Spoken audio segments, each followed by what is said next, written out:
Então, muito boa tarde para quem está aqui ao vivo, obrigado pela presença. Obrigado também a todos, e boa tarde, ou boa noite, ou bom dia para quem está vendo gravado. É sempre um grande prazer poder contribuir aqui com a compreensão, ou pelo menos um ponto de vista desse conteúdo do Petro, que às vezes a palestra pura assim é um pouco desafiante. Quem não está inscrito no canal ainda, se inscreva, marque ali a notificação, porque sempre que sair essas aulas abertas, aí você recebe a notificação. Agora o horário vai ser segundas-feiras, à 1 da tarde. Então, quem quiser se programar para estar aqui ao vivo também, vai ser um prazer estar com todo mundo aqui. Mas é sempre um prazer também saber que as pessoas podem assistir depois, agora com esses recursos que a gente tem. Então, hoje a gente vai falar da palestra 134, que fala sobre o mal, né? Como é que ele cria, como lidar com ele, o que que ele é, de onde vem, onde se prolifera, como se reproduz e coisas assim. Só para me apresentar, eu sou Heitor Fagundes, eu sou facilitador da metodologia Petro e sou psicoterapeuta. E eu gosto muito, né, do Petro porque ele é muito terapêutico também, apesar de ser uma linha de autoconhecimento, ele traz muito conhecimento sobre si mesmo que serve também de forma terapêutica. E a aula de hoje eu acho que tem muito a ver com isso, porque às vezes a gente nem reconhece muito bem o mal em nós e quando reconhece não sabe muito bem o que fazer.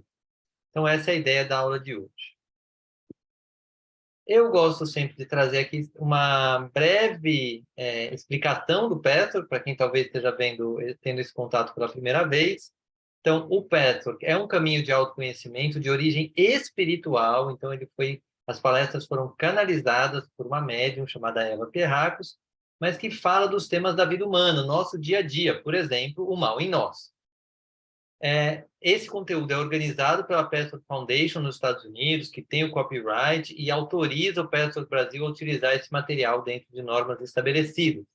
Então, aí a formação do Petro, que é bem longa, só essa parte de facilitador, para poder dar essas aulas abertas, né, com o conteúdo do Petro, autorizado pelo Petro Brasil, são mais de 6 anos aí de estudos destas palestras. Então, mas é um caminho maravilhoso. Esse tempo às vezes parece longo, às vezes parece até curto demais. E o Pastor, que a gente vai fazer esse caminho usando 5 ferramentas, que é a prece, a meditação, a leitura das palestras, o grupo de estudos e a revisão diária, que é um exercício específico que a gente vai fazendo aí à medida que a gente se aprofunda. Então, para a gente começar já na linha do Pastor, vamos começar com uma prece e uma meditação. Então, para isso, eu vou convidar vocês a se sentarem de uma maneira em que você se sinta digno, digna, que você se sinta confortável, que você vá tranquilizando a sua respiração, percebendo o apoio que você tem na cadeira, no chão, no momento presente. Vá notando como é estar no momento presente, que é o único momento que existe de fato.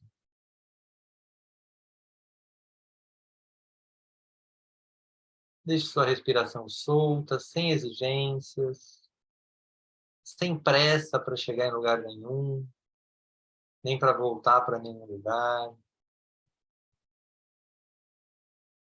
Relaxando os pensamentos, deixando a sua mente tranquila, também para receber novos conhecimentos. E aí eu vou te convidar a levar a sua atenção lá para a sola dos seus pés, percebendo que você pode levar a sua atenção aonde você quiser. E nesse momento eu te convido, se você quiser, a levar a sua atenção lá para a sola dos seus pés. E respire.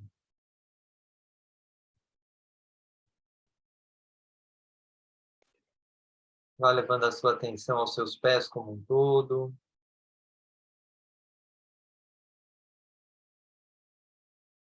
aos tornozelos, panturrilha, canela.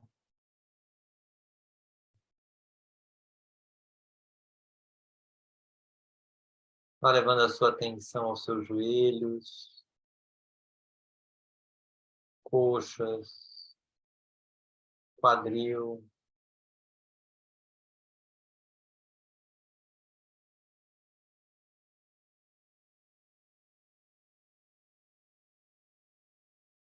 Vá levando a sua atenção às suas costas, sua coluna vertebral, seus ombros.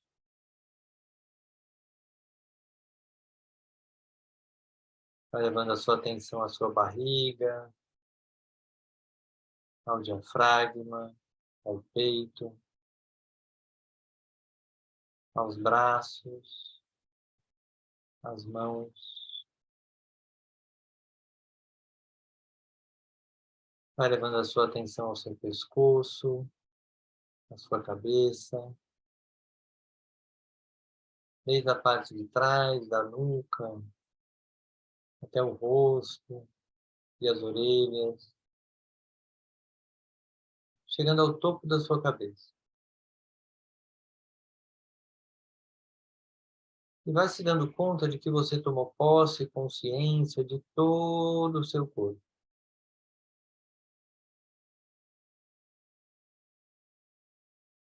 E nesse estado, eu te convido a se lembrar das pessoas que você ama, percebendo em você o que acontece no seu corpo quando você se lembra dessas pessoas, que elas existem na sua vida.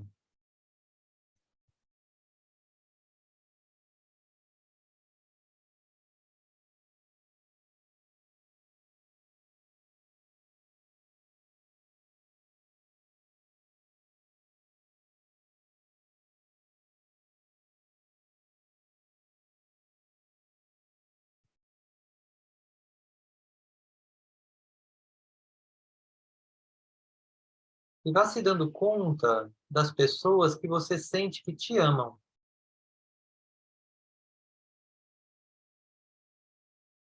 Talvez sejam as mesmas pessoas que você ama e talvez sejam diferentes. Apenas observe. O que aparece para você quando você é convidado ou convidada a lembrar e visualizar as pessoas que te amam.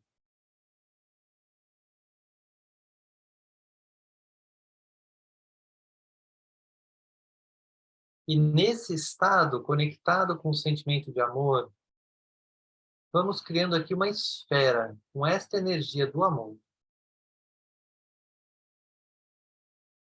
E vamos convidando nossos anjos da guarda, nossa egrégora espiritual, para contribuir com mais amor. Seja dando, seja recebendo, se conectando com o sentimento de amor e criando uma esfera de amor para esse estudo de hoje. E eu ficarei 1 minuto em silêncio, no qual eu te convido a fazer uma prece para incluir nesse campo de amor a sua consciência e a sua relação com Deus, seja dentro, seja fora de você ou os dois.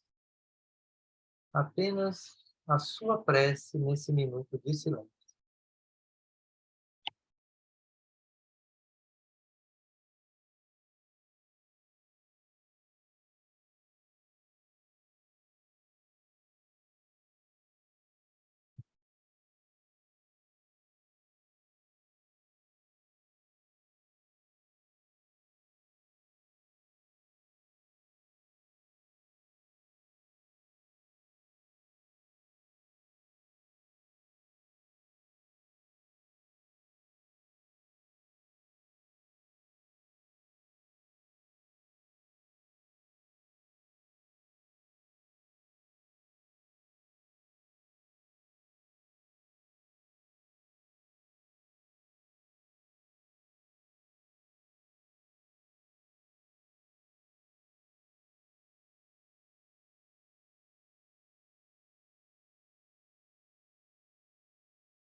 E nesse estado, vá se abrindo para as primeiras palavras do guia nessa palestra.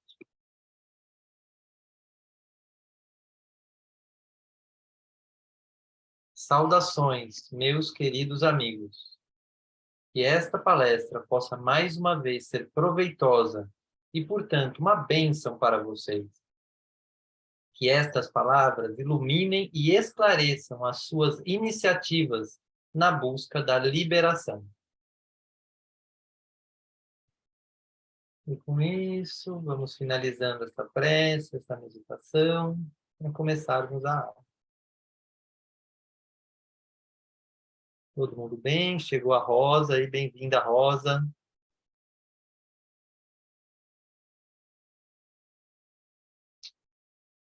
Rosa, você está me ouvindo?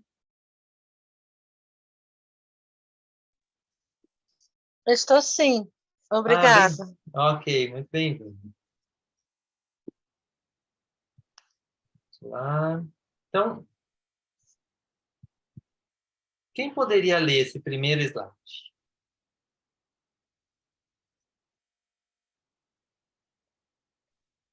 Posso ler. Vai lá, vamos. O que é o mal? A religião tradicional postula que o mal é, em si mesmo, uma força separada. De acordo com esse conceito, o homem precisa tomar uma decisão entre o bem e o mal. Algumas filosofias postulam que não existe o mal, que o mal é apenas uma ilusão sem existência real. Este conceito é muitas vezes entendido mesmo pelos próprios defensores dessa filosofia. A negação das manifestações do mal é uma ilusão, tanto quanto a crença que o mal representa, um aspecto separado do universo. O mal resulta do entorpecimento e da confusão sobre a execução do controle. Obrigado, Vão. O que disso que você leu, alguma parte chamou mais atenção, outro, se alguma dúvida? Essa separação entre bem e mal e essa parte de entorpecimento e confusão. Sim, isso é uma coisa muito interessante que ele traz, assim, ele coloca as linhas filosóficas, e o Pessoa tem muito isso, de incluir tudo.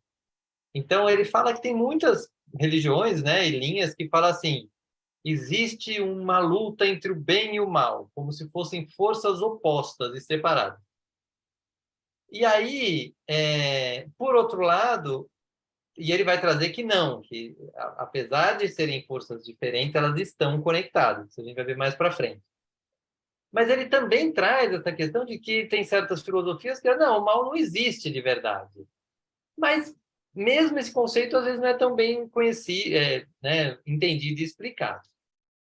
Então, o que ele vai trazer? Ele vai trazer que negar as manifestações do mal é uma ilusão.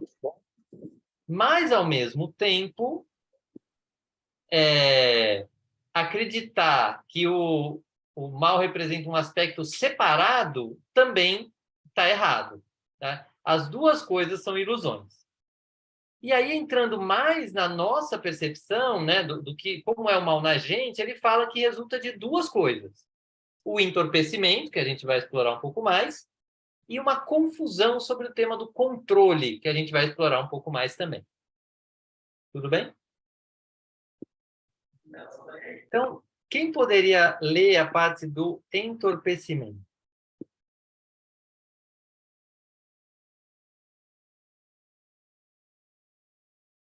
Ju, Rosa, vocês querem ler? Eu posso, eu só estou tentando te deslocar aqui para eu Aham. conseguir ler. Só um minutinho. Eu não vou conseguir, eu não consigo te tirar da frente do texto. Você está no celular? Arrasta para o lado, assim, ó. Mas não está indo, deixa quieto. Eu vou tentar na Tá próxima, bom. eu leio. Não, tudo bem, sem problema. Rosa, você quer ler ou eu leio eu? Eu posso ler, posso ler. Vai lá.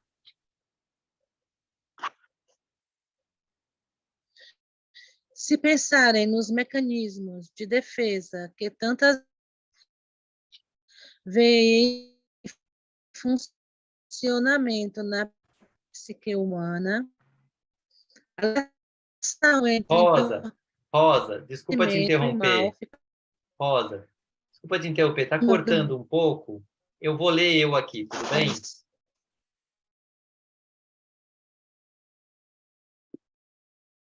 Então é isso. Como está cortando um pouco, acho melhor eu ler, porque senão até na gravação vai ficar ruim. Então vamos lá.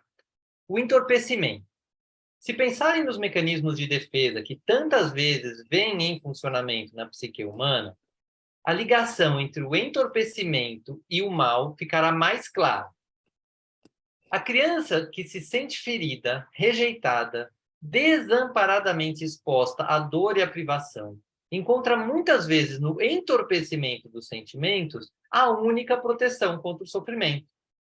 E muitas vezes, de maneira bastante real, ele é um mecanismo útil de proteção. O mesmo se aplica às circunstâncias de vida que a criança não consegue entender. Nesses casos, pode até ser a salvação. Mas quando esse entorpecimento passa a ser uma segunda natureza e é mantido muito depois das circunstâncias terem mudado, e quando a personalidade já não é uma criança desamparada, é, na menor medida, o início do mal. E é assim que o mal nasce. Então, aqui ele deixa uma coisa que todo mundo pode reconhecer, fica bem palpável, que é o quê?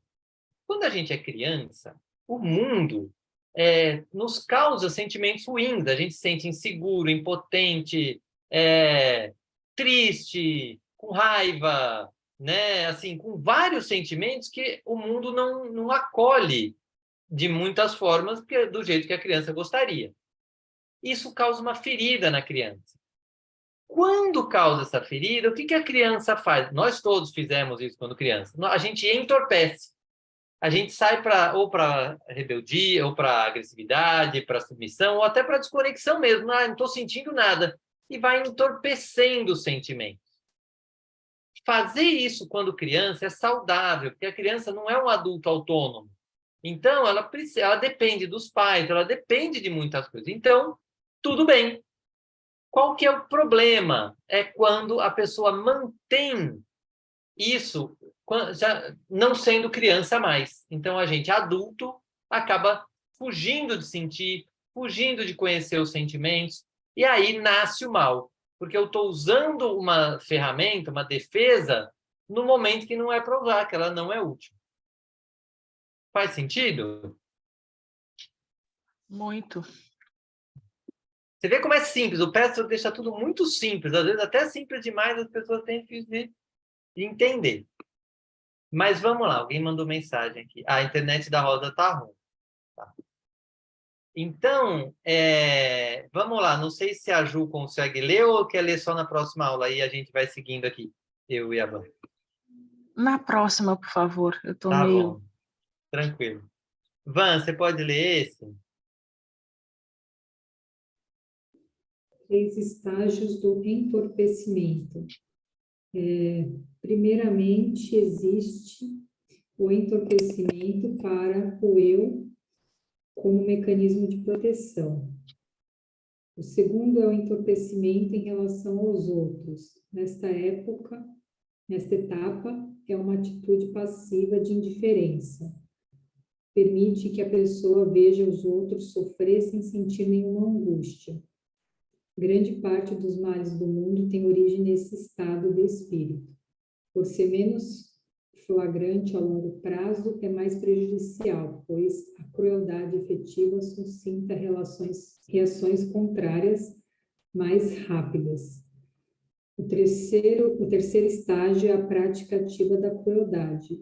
Essa etapa é suscitada pelo medo dos outros, que parece esperar tais atos, ou pela incapacidade de lidar com a raiva reprimida, ou por causa de um processo sutil de fortalecimento do mecanismo protetor de entorpecimento. Alguma parte aqui te chamou mais atenção? Essa parte mais dos mecanismos de proteção. Esse no começo aí, né? Que é o entorpecimento para com o eu. Uhum. Essa é a primeira fase que tem tudo a ver com o que eu falei lá, que a gente aprende isso quando criança, né? A gente aprende, a gente acha essa solução de a gente se entorpecer em relação ao que a gente está sentindo. Às vezes a gente sozinho começa a não sentir nada, assim. Nem solidão, por exemplo, a gente vai entorpecendo, porque são sentimentos difíceis de lidar. Mas o que ele está trazendo aqui é que isso avança depois. Tem uma outra etapa, que é quando a gente começa a se relacionar com os outros. E aí, esse entorpecimento vai fazendo que a gente vê os outros sofrerem, mas a gente não sente nenhuma angústia. É como se, é o outro lá, se vira, tipo... E isso causa muito mal no mundo, porque você elimina a empatia, ou mesmo a compaixão. Não é à toa que na terapia a gente trabalha bastante o tema da compaixão, né? A compaixão consigo, com o outro, porque tem muita gente desacostumada a trabalhar, a poder sentir essa empatia, essa compaixão. E ele traz uma coisa interessante. Esse tipo de entorpecimento é pior do que aquela coisa mais flagrante, que você vai lá e é cruel com o outro, porque isso aí vem à tona. Quando vem à tona uma crueldade, o outro já rapidamente já bate de volta, sei lá, se defende. Então, é mais tranquilo de perceber. Então, esse entorpecimento dos relacionamentos é muito importante de trazer à tona. Relacionamentos de casais, isso acontece, isso é muito importante de prestar atenção. Mas tem sim o terceiro estágio, que são pessoas que fazem a prática ativa da crueldade. E aí, essa crueldade pode ser suscitada pelo medo dos outros, né? Então, a pessoa às vezes está com medo, ela vai para uma crueldade como se o outro estivesse até esperando ela ser cruel com ele, o que não é verdade, mas a pessoa acredita nisso. Mas também pode ser por uma incapacidade de lidar com a raiva reprimida. Isso a gente vê muito que poucas pessoas foram ensinadas a expressar a sua raiva. A raiva é vista como um sentimento ruim, não devia ter, segura a sua raiva, tal. E é claro, você não precisa jogar raiva no outro, mas você precisa reconhecer quando está com raiva. E quando a gente não reconhece, isso aí fica enroscado na gente, a gente acaba sendo cruel com pessoas que a gente ama, que a gente gosta, porque está com essa raiva reprimida. Então, é outro componente. Ou ainda, o mecanismo de entorpecimento está tão fortalecido, né, que foi fortalecendo, que você é cruel com o outro e nem zero problema. Então, são estágios aqui do entorpecimento. E aí vamos falar um pouquinho mais dessa crueldade, que eu acho sempre muito interessante como o guia traz temas que são difíceis, né, falar do nosso lado cruel, mas ele traz de um jeito tão claro, tão objetivo, que fica até mais fácil de aceitar e digerir. Então, o que ele diz nesse trecho? Existe sempre uma diferença entre a prática ativa da indiferença, da crueldade, e a existência dessas tendências nas reações emocionais. Aquele que fica mais chocado, atemorizado e incapaz de lidar com a crueldade existente no mundo, aquele que sofre mais por causa do simples conhecimento da sua existência, é invariavelmente a pessoa que de alguma forma se entorpeceu e sofre a culpa das suas consequências. Alguns ficam excessivamente acabrunhados, outros excessivamente sentimentais, outros ainda excessivamente duros e indiferentes à existência do mal. Sempre que houver uma reação exagerada a esse respeito, há uma ligação com o entorpecimento que de alguma forma se instalou na psique. Então, o que ele está dando de chave aqui? É que, primeiro, existe uma diferença entre você reconhecer a minha tendência, as nossas tendências de crueldade e ser de fato cruel, é óbvio que é diferente, mas ele está dando uma dica. Se a gente fica muito chocado, ou se a gente fica acabrunhado, ou excessivamente indiferentes e duros quando a gente vê um ato cruel, seja nosso, seja dos outros, ele está dizendo que a gente está entorpecido. E é interessante notar que, mesmo se a gente está excessivamente sentimental, o excesso também fala um pouco do entorpecimento, porque a gente não está sentindo, de fato, o tamanho que a gente tem. A gente está aumentando como uma forma de entorpecer. Esse aqui já foi um tema um pouco mais profundo, mas ficou mais claro? Ficou alguma dúvida? Não, deu para entender. Ótimo. Ele está trazendo mesmo para a gente se observar. Então, falamos um pouquinho do entorpecimento. Vamos falar agora do controle. Van, você pode ler? Controle é a segunda faceta do mal, é a questão do controle. Falamos da importância de renunciar a um controle muito rígido e do não uso dos controles e poderes que a personalidade tem à sua disposição para viver uma vida rica e plena. O desequilíbrio que isso cria leva à rigidez onde deveria existir flexibilidade e a uma perda irremediável do eu, onde deveria haver firmeza resistente. Esse desequilíbrio é causado sempre pela ignorância e a falta de diferenciação entre o eu exterior e interior. Todo sofrimento ocorre por causa da impotência. Quanto maior o sofrimento de impotência, menos a personalidade consegue evitar a dor. Vamos lá. Esse aqui ele pega num outro tema. Alguma coisa ficou para você como mais relevante, que tocou? O equilíbrio entre a flexibilidade e a firmeza. Sim, isso é muito chave, porque ele fala assim, quando você desequilibra no controle, né, você pode ficar muito rígido aonde deveria existir flexibilidade. E também pode ter uma perda do eu onde deveria estar uma firmeza resistente, onde você tem que estar lá com o seu eu, dizendo assim, não, eu vou fazer, eu vou até o fim, eu vou continuar, vou ter a persistência, né? Então, ele está dizendo que lidar bem com o controle é algo fundamental para lidar com o mal. Né? Não lidar bem, você dá a chance para o mal te levar para uma rigidez ou para uma flacidez, se eu posso dizer assim, ou um desânimo, né? Um estado mais deprimido. E aí, esse desequilíbrio tem uma chave, que é a ignorância e não diferenciar entre o que é o eu exterior, que é o nosso ego, aquele eu que vai para o mundo, né, que entende que o mundo tem que ser assim, assim, como é que eu tenho que agir, etc. Até a última aula que eu dei, quem quiser ver pode ver, falar muito da vontade exterior e da vontade interior, porque nós temos também uma vontade interior, aquela que fala de dentro de nós com mais sabedoria, com mais maturidade. Então, quando eu desequilibro essa relação, é que eu estou numa relação desequilibrada entre o meu eu exterior e o meu eu interior. Levando muitas vezes, assim, aí você não sabe muito o que fazer, muitas vezes dá esse sentimento de impotência. Que aí eu vou aprofundar um pouquinho na impotência. A impotência persiste no adulto cuja psique continua imatura ou infantil. Opa, peraí. A impotência. A impotência persiste no adulto cuja psique continua infantil ou imatura. Em escala mais ampla, a impotência é um dos mais problemáticos aspectos da humanidade. Muitas vezes se deixa de perceber a importância disso.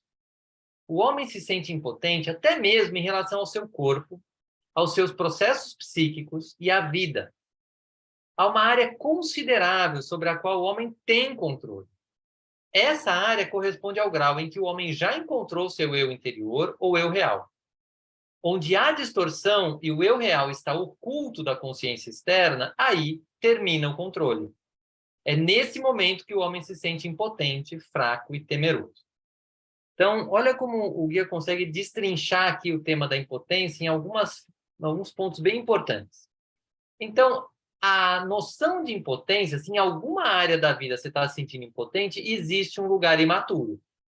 Porque como assim, em outras áreas você se sente potente, porque provavelmente se você olhar ali, você deu conta, você assumiu responsabilidade, você venceu desafios, construiu o que você queria, um adulto, usando as suas qualidades de adulto.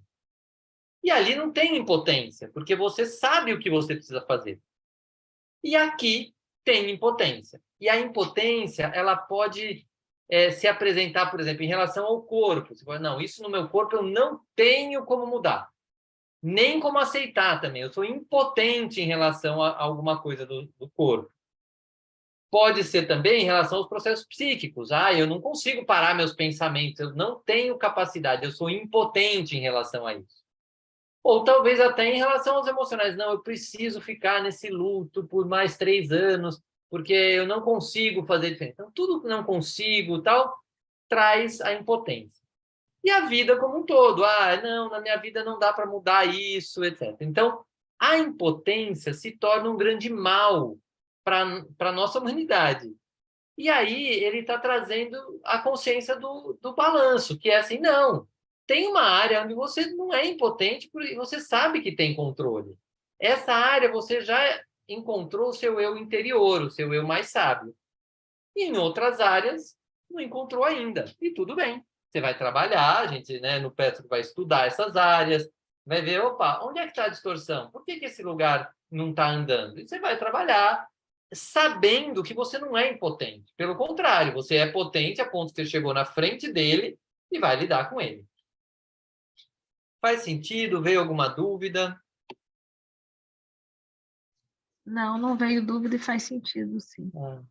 Tá bom, obrigado. Então, Van, você pode ler esse trecho? Novo controle. Ao fazer um caminho como este, percebem ocasionalmente que onde antes eram impotentes, agora já não são. Também começam a ver que parece estar em ação um controle remoto, que determina seu destino, as circunstâncias de sua vida exterior.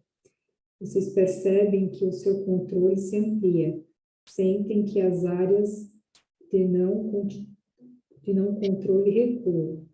Essas áreas de controle recém-descobertas não estão sob o domínio do controle direto, mas funcionam por controle remoto. O que essa parte te traz? Acho que tem a ver com as escolhas, Com as escolhas? né? Esse controle remoto. O que ele está trazendo aqui é que à medida que a gente vai trabalhando, nossa, eu tenho lados mais maduros, aonde eu não sou impotente, aonde eu não preciso controlar demais, mas também não deixo solto demais. Se você exerce esses lugares e exerce também a saída do entorpecimento, né, a consciência das suas emoções, e começa a lidar com a vida, incluindo o que você sente, parece que a vida começa a funcionar diferente. Porque você sai um pouco do controle e começa a entender um pouco mais o fluxo, que nem está esse cara no caiaque ali. Você fica ali, vai deixando a vida te levar, mas não é assim.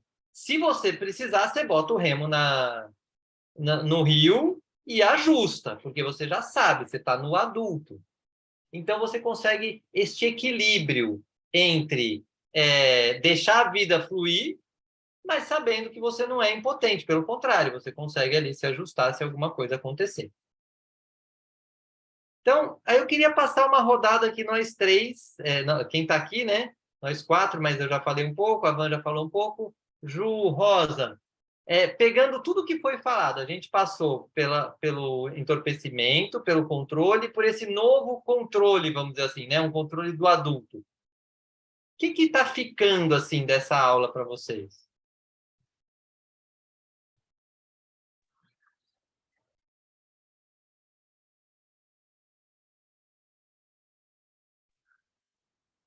Então, na verdade, eu percebo que por muito tempo eu, assim, vivi no entorpecimento. E eu, tipo, trabalhei no entorpecimento a vida, assim, por muitos anos da minha vida. E que é, assim, importante a gente estar atento a isso para a gente, assim, assumir o novo controle, né?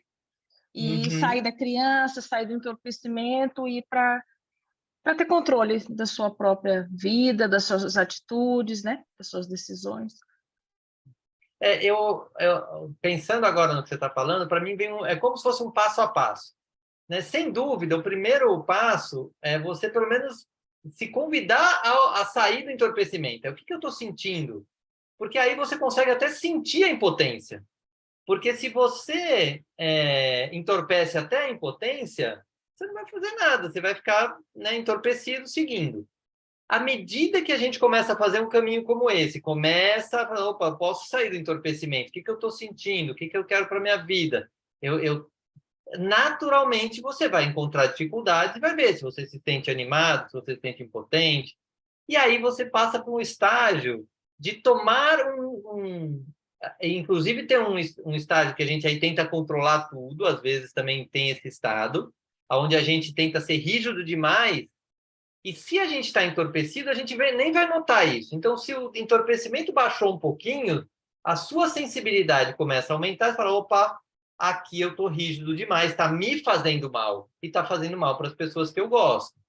Aí você já começa a alinhar esse controle.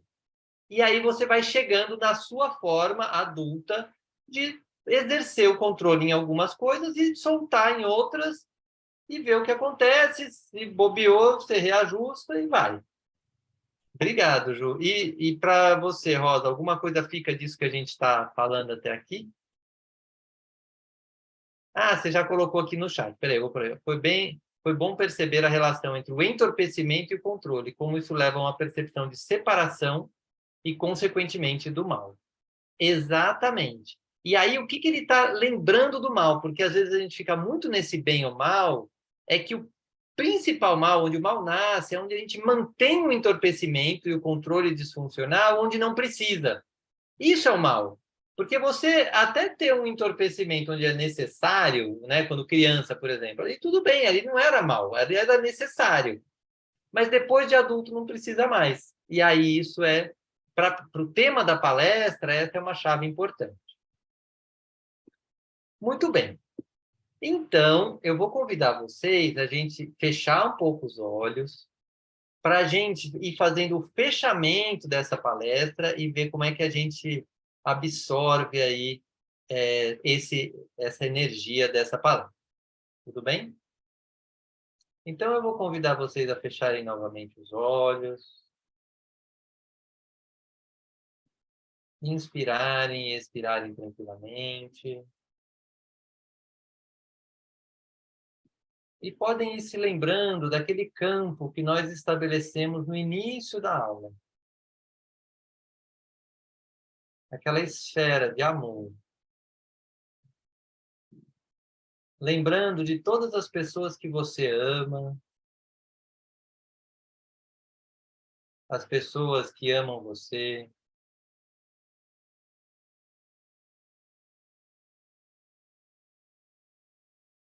a sua conexão com Deus e com a espiritualidade de luz.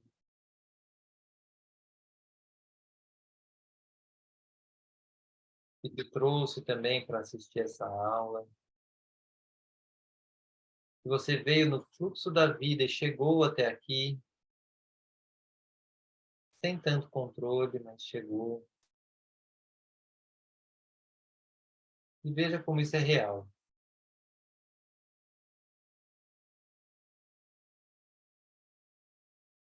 E aí eu ficarei um minuto em silêncio para que antes de encerrar a gente possa receber da egrégora do Petro, dos seres de luz de mais alta vibração e dessa esfera de amor a nossa parte, que nos alimente a alma. E eu ficarei um minuto em silêncio para que isso aconteça.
E nesse estado, vá de olhos fechados ainda, se abrindo para a frase final do guia nessa palavra.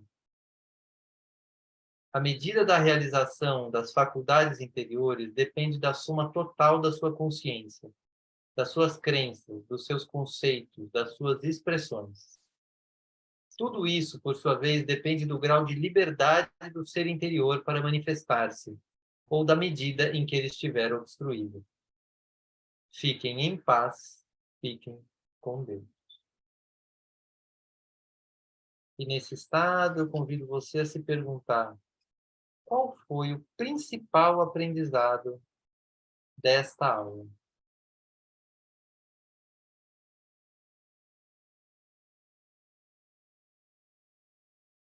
Quando você tiver esse principal aprendizado, pode abrir os olhos e anotar. E, enquanto isso, eu vou sortear o tema para a semana que vem.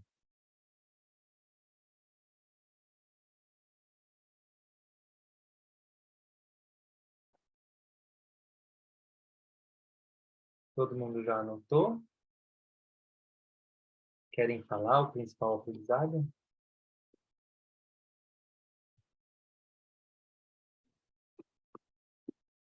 A Rosa acho que colocou aqui, vamos ver. Entender que o mal não está separado. Ah, obrigado, Rosa.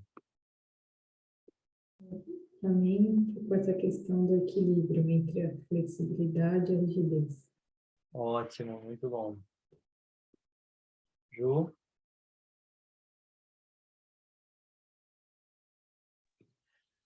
Estou aqui pensando mais algo relacionado a estar atenta, sabe? Não estar desconectada para perceber que eu tenho que me lidar com aquilo, eu não sei explicar. Não estar desconectado. Eu acho que um pouco do tema do entorpecimento, né? Não entorpecer. Seria entorpecer, não desconectar. Sim. Tá bom. Tá ok. Muito obrigado. Eu vou ler a cartinha da semana que vem. Só se eu já tiver dado, aí eu escolho outra. Mas se não, fica a mensagem. Fazer algo que vocês aprovam de todo o coração aumenta o respeito por si mesmo. Uma nítida vantagem que se manifesta de muitas e muitas formas. Isso vai proporcionar-lhes, entre outras coisas, a força para superar muitas fraquezas que talvez vocês desprezem. Vai diminuir alguns medos e ansiedades, principalmente no trato com outras pessoas. Palestra 64. Muito bom, então agradeço quem está aqui. Eu vou terminar a gravação, aí com quem está aqui eu falo mais um pouquinho, mas quem está vendo gravado, obrigado. Se quiser colocar o principal aprendizado nos comentários, coloque, que é sempre bom ir criando essa interação aí nas palestras, para que outras pessoas vejam, se interessem e queiram saber mais. Se não, nos vemos na semana que vem. Então, eu vou interromper a gravação aqui.